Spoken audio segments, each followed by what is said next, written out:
라디오 독서실 한국인이 사랑하는 우리 문학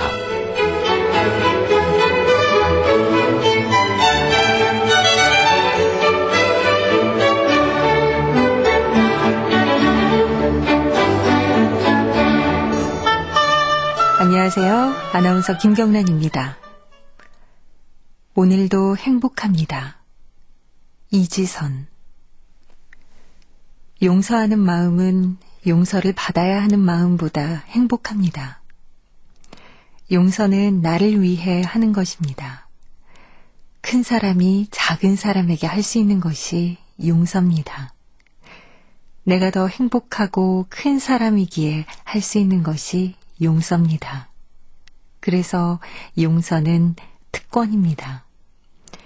용서할 수 있다는 것 자체가 얼마나 감사한 일인지 모릅니다.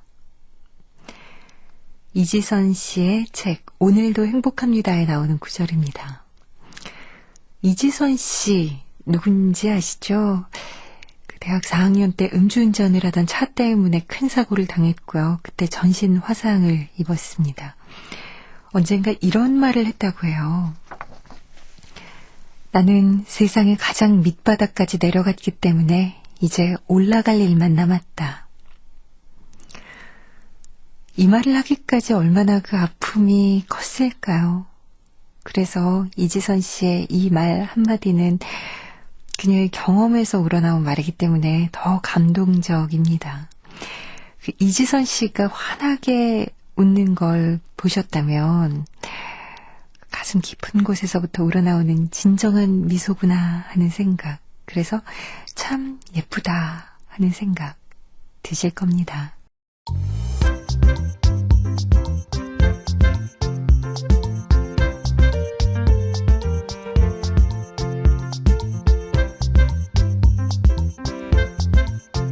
소리로 만나는 책 라디오 독서실. 한국인이 사랑하는 우리 문학을 김경란 아나운서와 함께 만나봅니다.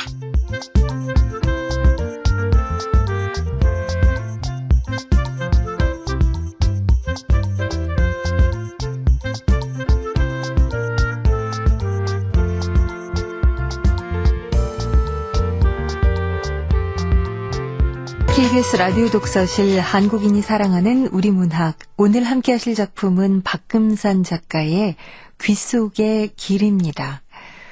박금산 작가는 장애인을 향한 따뜻한 시선을 갖고 있는 작가인데요. 1972년 여수에서 태어나 고려대학교 국문과와 같은 학교 대학원 국문과를 졸업했습니다. 2001년 문예중앙 신인상에 중편소설 공범이 당선돼서 작품 발표를 시작을 했고요. 작품집으로는 생일 선물, 바디 페인팅, 그녀는 나의 발가락을 보았을까, 최근에 장편소설 아일랜드 식탁을 발표했습니다. KBS 라디오 독서실 한국인이 사랑하는 우리 문학, 박금산 작가의 귀 속의 길 함께 하겠습니다.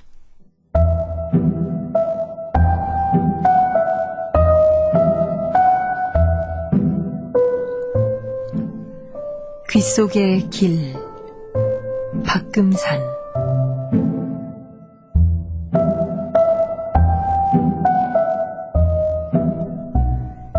제의는 무릎걸음으로 기어가 정자세로 앉는다. 한 손으로 귀를 후비면서 다른 손으로 수화기를 든다. 귀를 후비던 손으로 116을 누른다. 수화기 스피커에서 자동응답 안내가 나온다. 국내 시각은 1번을, 세계 주요 도시 시각은 2번을, 코드 번호 등 이용 방법 안내는 3번을 눌러주십시오. 안내를 끝까지 듣고 1번을 누른다. 최근에 세계 시각이 추가된 것처럼 급작스럽게 변화된 것은 없다. 띠. 다음 시각은 오전 4시 37분 40초입니다. 기계는 시간을 오전과 오후 두 가지로만 나눈다. 새벽이나 저녁에 대해서는 말하지 않는다. 지금은 새벽 4시 37분. 그가 수화기를 내려놓는다.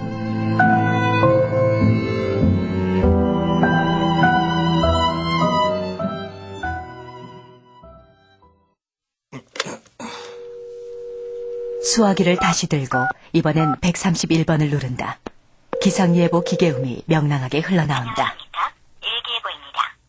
오늘, 내일 날씨는 1번, 해상 날씨는 2번, 기상특보는 3번, 현재 날씨는 4번, 주간 날씨는 지역을 선택하라는 안내가 시작되자 7번을 누른다. 다시 기계음이 나온다. 그는 3번을 누른다.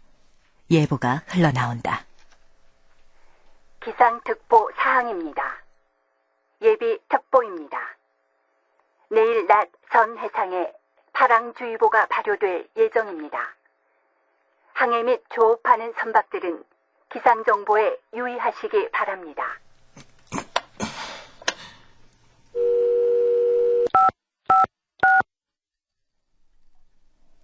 다시 116으로 시간을 조회한다.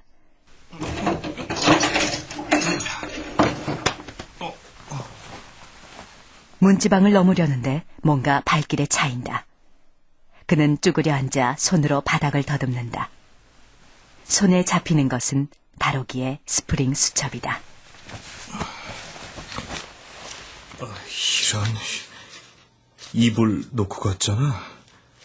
아니지, 이불 놓고 갔을 리 없지. 집안 어디에 있을 거야. 다로가!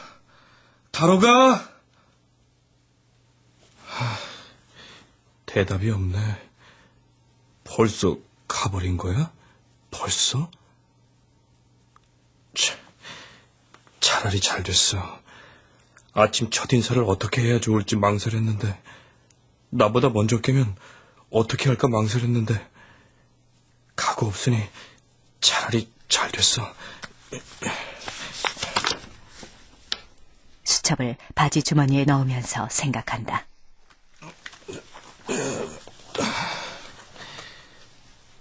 앞을 보지 못하는 내가 정말 듣지 못하는 벙어리하고 살 수 있을까? 실수였으니까 용서하라고. 마음이 시켜서 한 일이 아니라 몸이 그렇게 돼버린 거니까 하룻밤 그렇게 보낸 걸로 치자고 싹싹 빌까? 그렇다면 어젯밤 등판에다 미안하다 글씨를 새겨준 것은 참 잘한 일이다. 그는 손으로 얼굴을 비비며 마른 세수를 했다.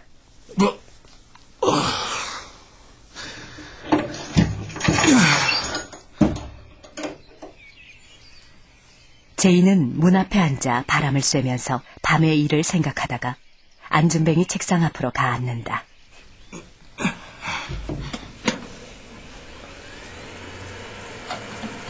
책상 오른쪽 바닥에 놓여있는 컴퓨터 본체의 전원 버튼을 누른다. 마우스 위에 손을 올려놓고 부팅이 끝나기를 기다린다. 곧 윈도우가 신호음을 내며 안정적으로 시작된다. 마우스를 움직이자 스피커에서 나오는 스크린 리더의 기계음이 빠르게 뒤바뀐다. 그는 그 소리들로 윈도우를 읽는다. 아이콘이 없는 빈 바탕에서 마우스가 정지하면 바탕 화면이라는 기계음이 반복된다. 마우스의 포인터가 거쳐가는 곳에서 기계음이 흘러나온다. 내 컴퓨터, 휴지통, 인터넷 익스플로러, 인터넷 익스플로러, 인터넷 익스플로러. 인터넷 익스플로러 아이콘에 마우스 포인터를 맞추자 인터넷 익스플로러임을 알리는 소리가 반복해서 들려온다. 그는 인터넷 익스플로러에서 더블 클릭을 한다. 인터넷에 연결되자 즐겨찾기에서 메일함을 클릭한다. 로그인을 한다. 새 편지를 확인한다. 읽지 않은 편지 0. 인터넷을 닫고 종료 아이콘을 찾아 클릭한다. 그리고 밖으로 나간다.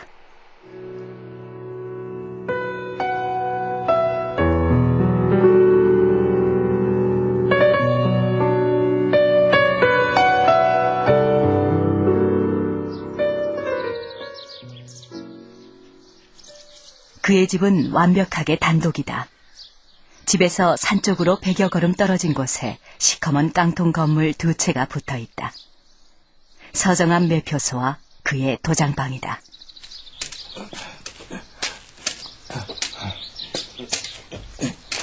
마을로 이어진 길을 걷다가 갑자기 멈춰선다.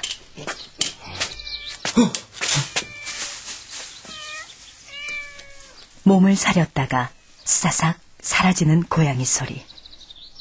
고양이 소리가 사라진 곳으로 걸음을 옮긴다. 밭두렁 사이로 좁은 길이 나 있다. 그는 그 길로 들어간다.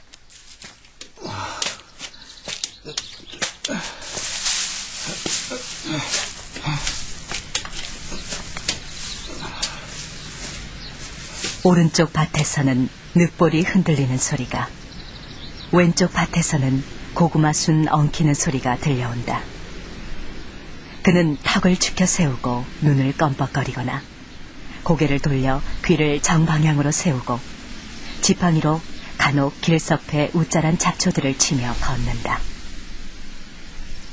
길은 언제나 사이에 있었다. 나무와 나무, 섬과 섬, 소리와 소리, 오늘과 내일. 길이 있을 것 같지 않은 고요와 고요 사이에도 길은 있었다. 길은 지문에 난 얕은 꼴을 따라 흐르는 운명처럼, 그러나 고요하게 무엇과 무엇 사이에 단지 놓여만 있을 뿐이었다. 그 길에 발을 내디딜 때마다 매번 불당의 구멍에 몸을 던졌을 때 느껴지던 현기증이 되풀이 되었다. 눈이 멀었다는 절망을 자기에겐 어둠만 볼 수 있는 특별한 눈이 생긴 거라는 위로로 돌려 생각하기까지는 참으로 많은 시간이 필요했다. 걸음을 주춤거리게 했던 숯불길이 이제는 말끔한 흙길로 바뀐다. 계단이 나타난다.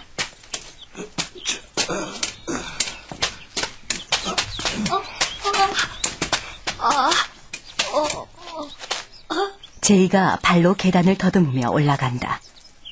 다록이 저만치 서서 제이의 발을 보다 종루로 눈길을 돌린다. 종루의 처마를 따라 시선을 옮기면 푸른 바다가 나타난다. 다록이는 종루로 올라가 종을 친다. 서정함의 아침이 시작된다. 종채를 미는 그녀의 표정은 한결같이 고요하다. 처진 눈꼬리가 숙인 고개처럼 다소곳하고 두툼한 콧방울은 각없는 턱선처럼 조용하다. 귀 밑에 꽂은 머리핀에서 큐빅이 소란스럽게 빛난다. 그녀는 종을 치면서 줄곧 제이를 바라본다. 제이는 선방 앞 쪽마루에 앉아있다. 물병에 달라붙어 있던 이슬이 주르륵 흐른다. 종 터지겠네. 제이가 나직하게 말한다. 예전에 아버지가 그랬다. 쇠를 깨뜨리는 건 우람한 근육의 힘이 아니라 결을 거스리는 소리라고. 휘가 맞힌 소리가 울림통을 채 돌아 나가기 전에 징을 되가 맞히면 쇠붙이는 소리들 사이에서 갈팡질팡하다가 제 몸을 찢어버린다고. 그러니 징잡이는 소리의 결을 먼저 배워야 한다고 했다. 선창에서 진수식을 할 때 징채를 쥐어주며 아버지가 그랬다. 다록이가 종류에서 내려온다.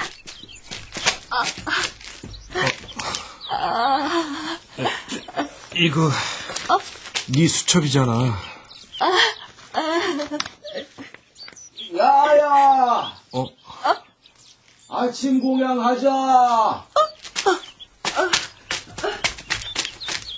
야, 아침 공양 안 하냐? 부처님, 배고프시단다. 밥을 왜 나한테 달래요? 이놈아, 밥 안 먹어? 정말 이상하시네. 왜 밥을 나한테 달라고 자꾸 그러셔? 보살한테 손말을 보내지. 이놈아, 너만 바라보고 있는데 저 녀석이 날 봐야 그 뭐라고 손짓을 할 거 아니냐. 스님은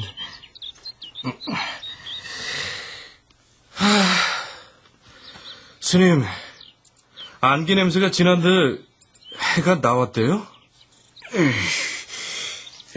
배고프다. 아침 공양은 걸을까요? 오늘은 안개가 짙으니까 관음보살님 입술에 색이 돌려면 해가 중천에나 떠야 될 거잖아요. 마음대로 해라. 밥을 주든 호박을 주든 난 굶어 죽을란다. 7월 백중 되려면 이제 한 달하고 보름 남았죠? 그래. 근데 상주는 언제 와요? 글쎄다. 그놈이 오긴 올 것 같으냐. 다록이는 관음보살상을 향해 절을 올리고 있다.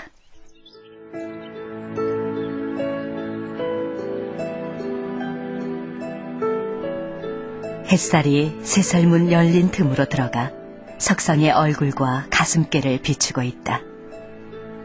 해가 더 오르면 아랫배 위에 다소곳이 올리고 있는 관음보살의 두 손이 희끄름하게 환해질 것이다. 관광객이 많아지는 11시 무렵이 되면 어둠의 옷을 완전히 벗을 것이다. 연잎처럼 푸른 한기를 말끔하게 벗고 치맛자락을 살짝 들어올려 엄지발가락을 살며시 드러낼 것이다. 햇살을 받고 단풍 들었던 입술은 해걸음 무렵부터 천천히 붉은 기운을 잃어갈 것이다. 제이는 눈을 비빈다.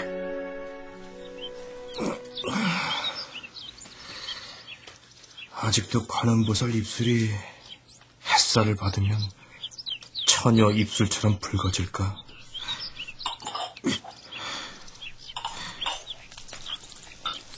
공양간에서 틱틱 접시 부딪히는 소리가 난다. 프라이팬에 기름을 두르고 두부 부치는 소리가 들려온다. 제이야, 공양 준비 됐단다. 네.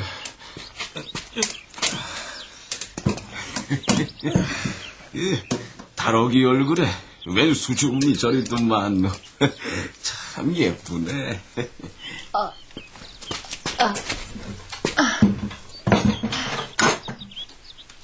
텅, 짜각. 상을 놓는 소리가 거칠다. 제이가 상 앞에 앉는다. 다록이가 제이의 손을 잡고 수저 놓인 자리로 끈다. 제이가 수저를 들자 노승이 묻는다. 주련의 글씨는 그럼 몇 글자나 남았냐? 참 스님은 안 새긴다니까요. 이놈아, 주련은 갈아놓고 가야 될 거 아니냐? 가든지 말든지 뭔 상관이래요. 상주는 언제 와요? 이메일인가 뭔가로 물어봤다면서. 컴퓨터가 말 안 해주냐? 다록이는 밥알을 씹으면서 제이의 얼굴을 가만히 바라본다. 그리고 노승 쪽으로 고개를 돌린다. 독순수를 하듯 다록이는 두 사람의 입술 움직이는 모양을 물끄러미 바라본다.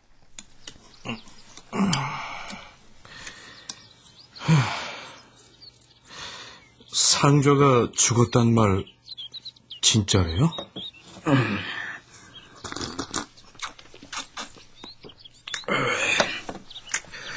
또 그 소리냐? 주련 새끼 오면 알려줄게. 노승은 상에서 물러난다. 제이가 밥을 다 먹고 수저를 놓는다. 다록이는 제이가 새벽에 길어온 물을 찻주전자에 붓는다.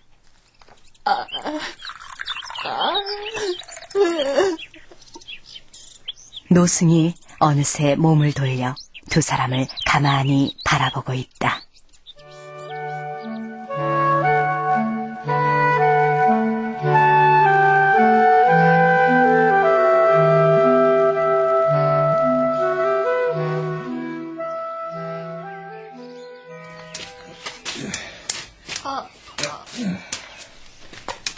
다록이와 제이가 절에서 내려간다. 제이가 앞서고 다록이가 뒤따른다. 뒤에서 다록이는 제이의 걸음걸이를 지켜보며 섰다 걸었다 반복한다. 그들이 절 마당에서 시멘트 길로 들어서자 독경 소리가 자리를 잡는다. 제이는 독경 소리를 따라 경을 웬다. 테이프 속에 낭낭한 독경을 따라가려니 숨이 막힌다.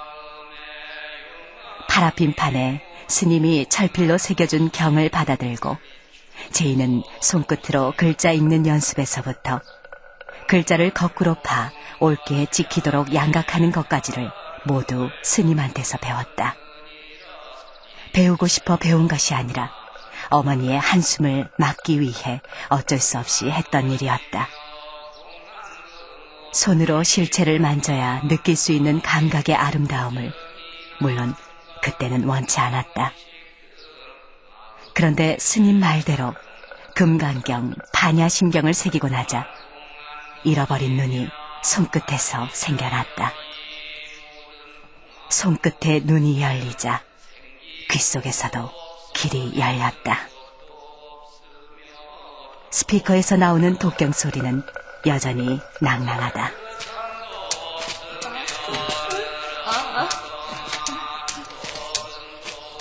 상자가 떠나고 다록이 네가 많이 울었어.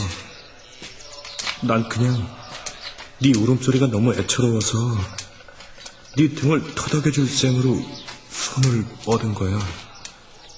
그런데 그게 하필 내 손이 닿은 곳이 네 가슴. 내가 너무 황망하고 미안해서 손을 잽싸게 걷었을 때 다록이 네가 내 손을 잡더니 손바닥에 글씨를 썼지. 괜찮아요. 그래, 그때야 내 몸에 전기가 오더군. 그러면서 알았어. 이렇게 얘기를 할 수 있는 거구나. 귀머거리 벙어리랑.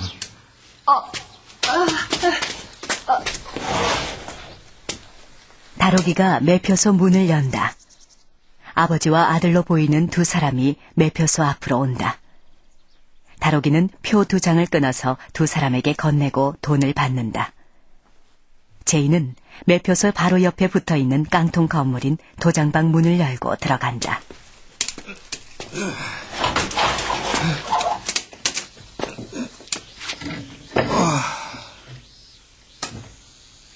상자가 떠나기 전에 도장을 하나 봐달라고 했는데 상자의 속세 이름을 모르니 다록이한테도 도장을 만들어주고 싶어. 근데 다록이 성이 뭐지? 덥다.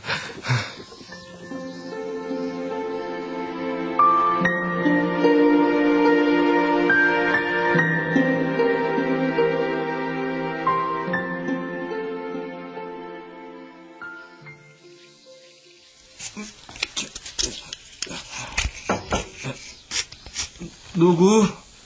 다록이야? 무슨 일로? 아빠 정말이야? 장님인데 도장을 새겨? 그렇다는구나. 도장 새기시려고요? 앉으세요. 예. 그래, 도장은 뭐에 쓰시려고요? 그냥요. 기념으로요. 어디 쓰실 건 아니고요. 장님이 도장 판다니까 신기해서요. 하긴 요즘은 도장을 쓸 일이 드물다죠. 도장은 손도장이 확실해요. 아빠 뭐해? 도장 빨리 파보라고 하지. 이름이 김함이요. 그러니 여기다가 한자로 써봐. 파라핀판에다 철필로 쓰면 돼. 한자로 쓸 수 있니? 한글로 해줘요. 김함이요. 그래. 아드님이 참 딱 부러지네요.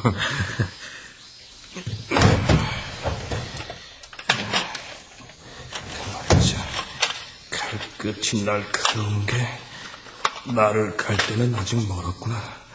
그래, 시작은 이렇게 하리 좋겠어. 도장을 이름 새기는 거라고만 생각하면 안 돼요. 이름자가 곧바로 성격이거든요. 성명학이라는 게 따로 있잖아요. 아이가 몇 년생이에요?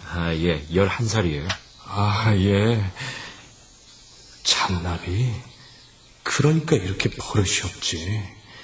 제이는 재질을 정각대에 끼운다. 그리고 아이에게 건네려고 했던 파라핀 판을 이번에는 아버지 쪽으로 건넨다. 여기에 아이 이름 좀 적어주세요. 예.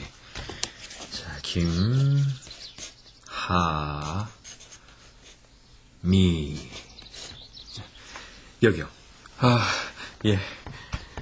철필로 파라핀 판에 적어주시면 제가 읽을 수가 있거든요. 가만히 있자. 김자, 정자, 숫자요? 아이 도장을 파신다더니 사장님 걸 파시려고요? 아니요. 그 이름 말고요. 그 밑에다 적었어요. 김하미라고 있을 겁니다. 예.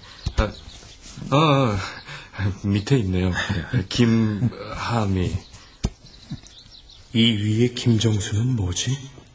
내가 판을 안 지웠나? 이런 이름 판 적이 없는데. 아저씨, 진짜로 눈 안 보여요? 그런데도 도장을 팔 수 있어요? 그래. 아빠, 저로 좀 비켜봐. 아이가 제 아버지를 밀치고 방향을 바꾼다. 제이의 칼솜씨를 처음부터 끝까지 보고 말겠다는 거다. 제이는 또 의자를 돌려 앉을까 하다가 이러다가 칼에 찔리지 마음을 고쳐먹고 칼을 놓았다가 다시 쥔다.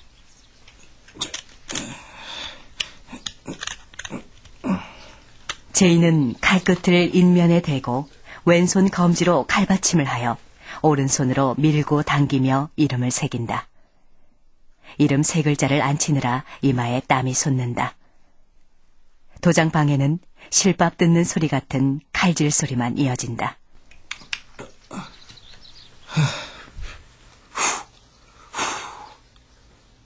자, 글자는 잘 앉았습니다. 앞으로 30분은 걸릴 텐데. 관음 보살님은 뵙고 오셨나요? 예. 자, 그런데 매표소에 있는 저 여자분이 스님 딸이라는 얘기가 있던데 그거 사실인가요? 글쎄요. 별별 말이 다 있지요.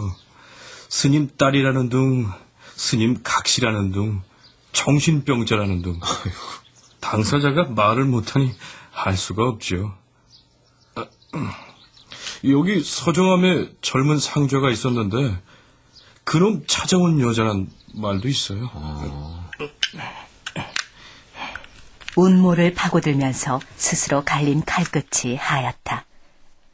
마지막 한 획의 삐침을 정교하게 돋운다. 그런 다음 도장 테두리 원을 다듬는다. 다듬기를 끝내고 칫솔을 꺼내 싹싹싹 구두를 닦듯 빠르게 솔질한다. 거꾸로 새겨진 글자를 손으로 더듬으면서 잠깐 이름을 위해 기도를 한다. 자, 이거 아이한테 찍어보라고 해요. 처음 도장은 본인이 찍어야 좋다네요. 처음만 어디 그러겠어요. 도장은 항상 자기가 찍어야 돼요. 자, 인주 여기 있습니다. 예. 아빠, 어디다 찍어? 여기 방명록에 찍어보렴. 여기에 아버지께서 날짜랑 이름을 좀 써주시고 그 밑에다 좀 찍게 해주세요. 예. 자, 어디다 한번 찍어볼까? 아빠, 여기 찍힌 글자들이 다 무슨 부적 같아.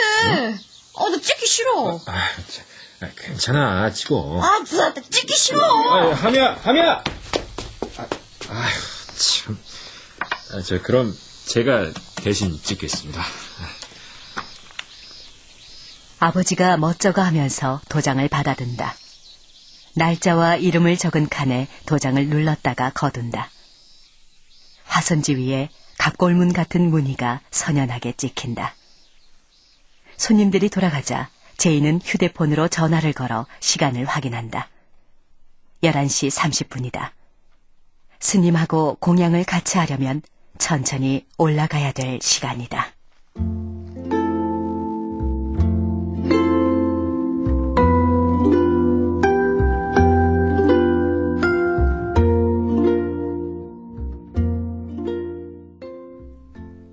다록이가 집에 발을 들여놓기 시작한 것은 어머니가 알아놓으면서부터였다.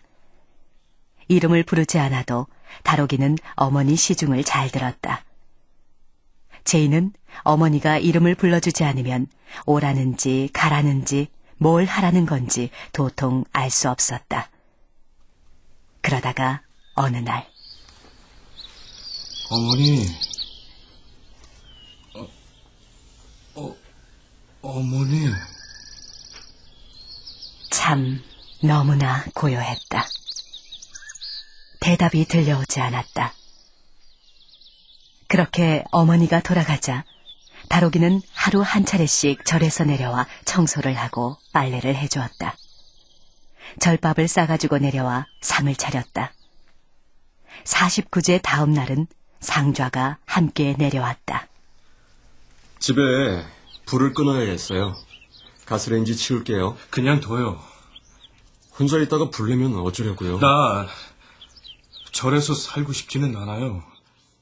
공양 때 맞춰 밥 먹으러는 가겠지만 잠은 집에서 잘 겁니다.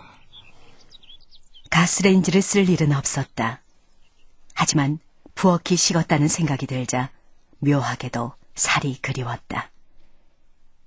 상좌가 사라지던 날 우는 다록이를 달래려다 가슴을 덜컥 만져버렸을 때 다록이가 제이의 손바닥 위에다 이렇게 적었다. 괜찮아요. 불현듯 제이는 자기가 그리워하는 세상의 모든 온기가 그녀에게 모여있는 듯해 가슴이 복받치는 걸 느꼈다. 부엌에 다시 가스레인지를 설치하면 다록이가 집에 와 밥을 지어줄 것이다. 그래서 마을로 내려가 사람을 시켜 가스레인지를 다시 연결했다. 49제를 지내고 상좌가 사라지고 그리고 무슨 변화가 있었던가. 가볍게 발목을 삔 일이 있었다. 이튿날부터는 다록이가 밥을 가지고 왔다. 다시 연결해둔 가스레인지를 켜서 국을 데웠다. 그리고 지난 밤 다록이는 제이의 등에다 마음을 새겼다. 컴퓨터를 배우고 싶어요. 왜 배우고 싶어요? 그냥 그렇게 하고 싶어요. 그래요. 내가 컴퓨터 가르쳐 줄게요. 고마워요.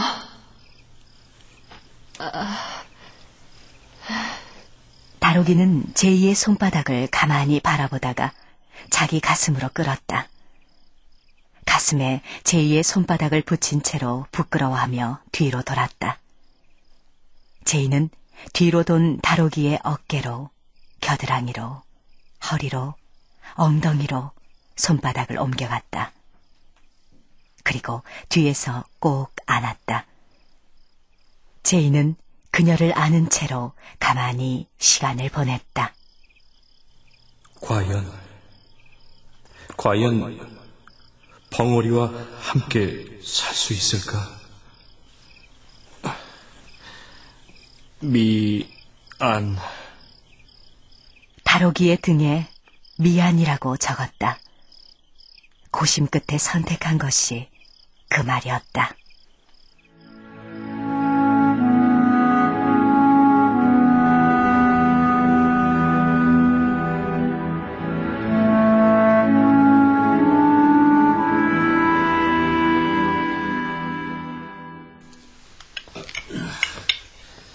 김정수. 야망이 큰 남자 이름이야. 인연이 묘하니 주먹으로 해줘야지. 주먹은 땅에 붙어 자라면서 1000년을 산다지? 가만. 한자 이름은 어떻게 새기지?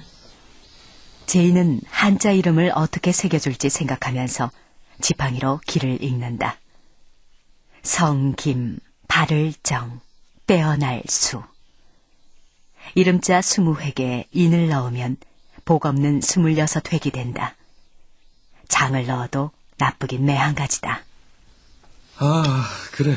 신을 넣자. 믿을 신. 김정수 신.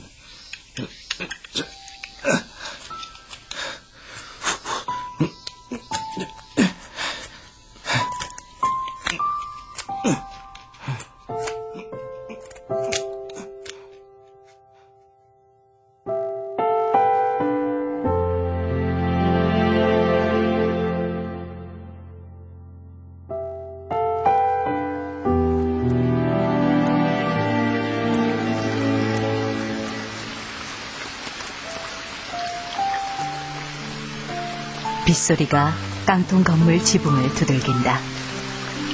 눈이 안 보이면 소리에 익숙해져야 하고 숫자에 익숙해져야 한다.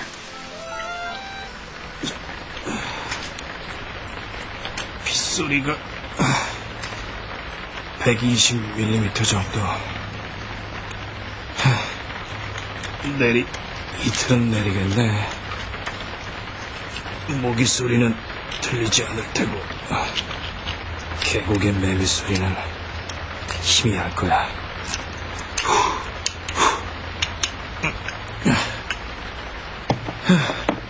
다 됐다. 상좌 도장을 다 새겼으니 이제 스님이 얘기하신 주련을 새겨야겠지?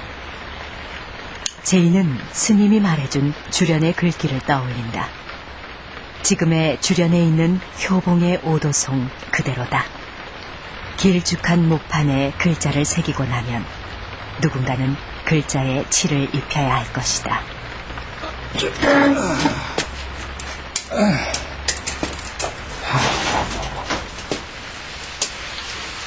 제이가 도장방을 나선다.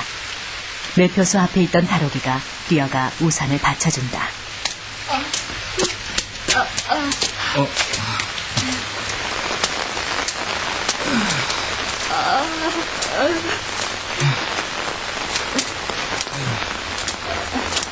제이가 살며시 다로기의 허리를 감싼다.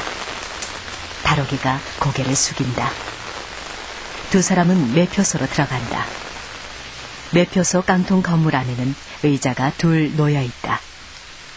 다로기가 제이의 손을 잡아 의자 등받이를 짚어준다. 제이는 의자를 더듬어 조심스럽게 앉는다. 다로기는 제이가 앉기를 기다렸다가 느리게 앉는다. 제이가 손을 내민다. 다로기가 자기 손을 제이의 손 위에 올린다. 도장 갖고 싶다고 했죠? 성이 뭐예요? 김. 한자로는 다록을 어떻게 써요? 어서요. 한자로는 어떻게 쓰냐고요? 내 손바닥 위에 써봐요. 성김, 발을 정, 빼어날 수. 김정수.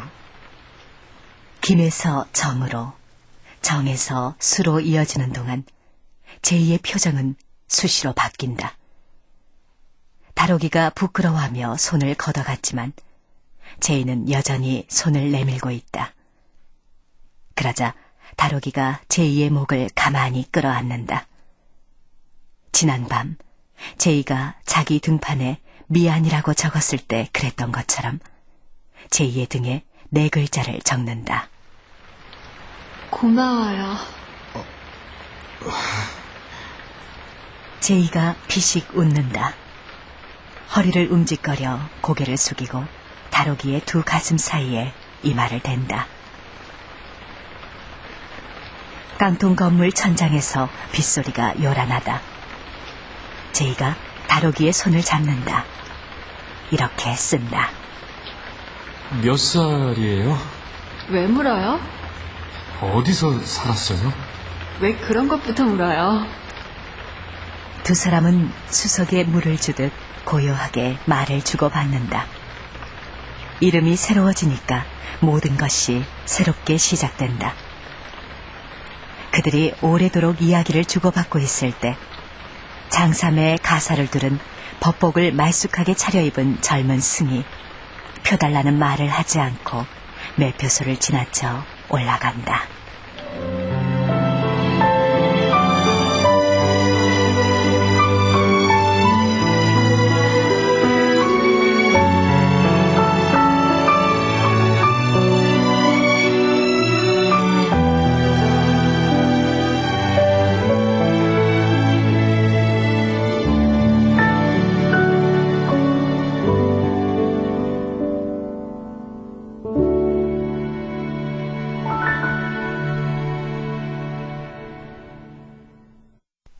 귓속의 길 함께 하셨습니다. 그러니까 서정함을 떠났던 상좌, 다록이를 울게 했던 그 상좌가 젊은 스님이 돼서 돌아왔네요. 귓속의 길, 박금산 작가 모셨습니다. 어서 오세요. 네, 안녕하세요. 네, 반갑습니다. 저희가 작품 함께 들었는데 작품 얘기부터 나눠볼게요. 그 상좌라는 단어가요. 사실 일상적인 단어가 아니어서 네. 저도 맨 처음에 접했을 때는 상좌가 뭐지? 이렇게 생각을 했거든요. 근데 이걸 그냥 쉽게 말해서 행자승이라고 저희가 그냥 이해를 하면 되는 건가요? 큰 스님 밑에서 그러니까 수련하면서 큰 스님을 보좌해주는 네, 그런 위치에 있는 그러니까 정식 승려가 되기 전에 거치는 그런 지위 정도가 돼요. 아, 그럼 이제 정식 승려가 돼서 돌아온 거로 보면 되겠군요.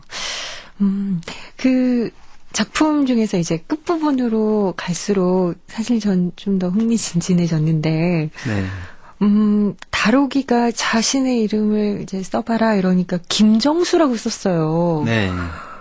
근데 이게 어떻게 된 건지 그 앞에 내용 보면 이제 서정함을 떠난 상좌의 이름일 거다 이렇게 짐작을 해서 이렇게 선물 주려고 파놓잖아요. 네. 근데 김정수가 그러면 진짜 이 다록인 건가요? 뭐 어떻게 되는 건가요? 아마도 아마도 다록이에요. 아, 그래요? 네. 분명하게 하기는 좀 싫었고, 그러니까 약간의 여백을 주고 싶었는데, 독자들이 짐작할 수 있도록, 다록이가 자기의 이름을 밝히지 않은 상태에서 살아가는데, 그냥 절에 오는 사람들이 그냥 다록이라고 불러서 이제 다록이가 된 거고, 자기 이름은 김정수라는 이름이 있는데, 그래서 거기에 나오는 시각장애인 제의한테 마음을 주고 싶은데, 그 마음을 줄 길은 없고, 근데 도장을 파니까 시각장애인 제의가, 그 파라핀판에 이름을 이렇게 써주면 그것을 더듬어서 이제 도장을 새겨주고 그런 작업을 하는데, 다록이가 언젠가 몰래 써놓는 거죠, 자기 이름을. 거기다 한번. 그래서, 그 제의가 본명을 모르는 상태니까 언젠가 도장을 파줘서 선물이 된다면 내 이름은, 다록이가 아니고 정수예요. 뭐 이런 대화가 오갈 수 있도록, 그렇게 꾸며놓은 거예요.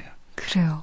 그러니까 다록이에게 이름을 듣기 전에 김정수라는 이름에 제이가 애착을 갖고 이렇게 써줄까, 뭐 김정수 신이라고 적을까, 뭐 이런 그 과정들이 있었기에 또 둘이 좀 더 이렇게 좋은 느낌으로 서로가 이렇게 또 이렇게 교감을 하는 건 아닌가라는 생각도 좀 들었어요. 그렇게 읽어주시면 제가 굉장히 감사합니다. 제가 쓴 의도가 그대로 전달이 되는 것 같아요. 제대로 읽었군요. 자, 장애를 갖고 있는 분들의 이야기들을 다루는 작품 하면 뭐 모두 다 그런 건 아닙니다만은 좀 그 아픔과 어떤 상처와 그런 소외 뭐 이런 것들을 좀 많이 담아낼 수도 있을지 모르겠지만 이 작품을 보면 참 따뜻하고 밝고 네. 이런 느낌이 들거든요. 네. 일부러 그렇게 그리신 건가요? 일부러는 아니고요. 문학을 공부하면서 가졌던 불만 중에 하나가, 어떤 소재를 선택하느냐에 따라서 분위기가 정해져 있는 그런 불만이 있었고, 그러니까 전문적인 작가로서 가지는 관점 중에 하나인데요. 장애인을 다루면, 장애인이 등장하면 말씀하셨듯이 우울해지고 뭔가를 잃어버린 것 같고 뭐 이런 생각들, 분위기가 지배적인데 그래서는 장애를 몸에 지니고 살아가는 분들한테 위로가 될 수도 없을 뿐더러 그건 현실 삶도 아니다는 생각을 하거든요. 네. 그런데 장애를 삶의 조건으로 인정하고 나면 거기 안에서 다시 희노애락이 생기는 건데 작가인 나로서는 그 안에 들어있는 희노애락을 보겠다라는 취지가 있었어요. 그러니까 만남 자체가 경쾌하고 즐거우니까 소설이 따뜻하고 밝아진 거지 어떤 소재 자체에 의해서 파생되는 분위기는 아니었던 것 같거든요. 네. 그래요. 이 귀 속의 길, 이 작품은 저희 효과팀들이 특별히 신경을 좀 많이 써서 제작을 했습니다. 정말 한편의 오디오북, 소리로 듣는 책이라고 해도 좀 과언이 아닌 그런 작품, 저희가 참 작품을 잘 만났다라는 생각도 들었는데, 네, 감사합니다. 그게 가능한 게 이제 저희 프로그램이 라디오 프로그램이다 보니까, 네. 이제 소리로 세상을 만나시는 시각장애인 분들과 또 잘 맞아떨어진 게 아닐까라는 생각도 들었습니다. 네. 다음 작품들은 또 어떤 작품들이 탄생하게 될지 참 기대가 되는데요. 오늘 나와주셔서 이렇게 좋은 말씀 해주셔서 고맙습니다. 말씀 잘 감사합니다. 들었습니다. 네. 지금까지 귀 속의 길 박금산 작가와 함께했습니다. 네, 오늘은 장애인의 날을 앞두고 시각장애인의 세계를 다룬 작품을 만나봤는데요. 우리는 살면서 너무 많은 걸 보고 또 너무 많은 소음에 노출되어 있기 때문에 정작 자연이 들려주는 소리는 듣지 못할 때가 있습니다. 그래서요, 아예 눈을 감고 귀와 손으로만 세상을 만나는 그런 프로그램도 있다고 해요. 이렇게 하면 또 전혀 새로운 세상이 열린다고 하는군요. 잊고 있던 새로운 세상을 만나고 싶다면 잠시 눈을 감고 세상이 들려주는 소리, 자연의 소리에 귀를 기울여 보시죠. KBS 라디오 독서실, 지금까지 박금산 작가의 귀 속의 길 편이었습니다. 음악 김형진, 효과 안익수, 윤미원, 김기평, 기술 이흥규, 극본 서현희, 제작 서승표, 진행의 아나운서 김경란이었습니다.